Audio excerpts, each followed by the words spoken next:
গুরুত্ব দিই সেটা হচ্ছে যে ময়শ্চারাইজার সেটা কিন্তু হাইড্রেট করতে হবে নিজের ত্বককে।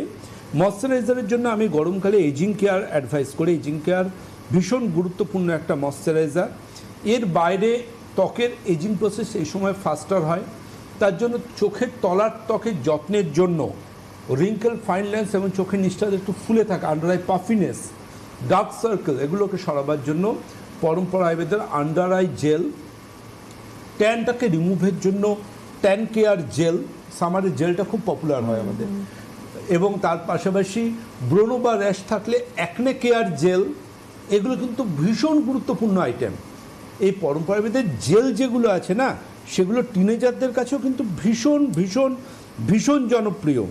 এবং এটা যে কতটা জনপ্রিয় বলে বোঝানো যাবে না। আন্ডার আই জেলটা তো মানে আমরা বলতে পারেন প্রত্যেক দিন রেগুলার বেসিসে দিয়ে উঠতে পারি না।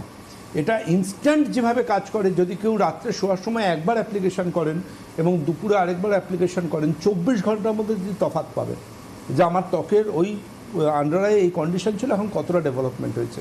ব্রণ ভর্তি মুখ হচ্ছে, অ্যাকনে কেয়ার জেল ব্যবহার করুন, তার সাথে নিম জেল ব্যবহার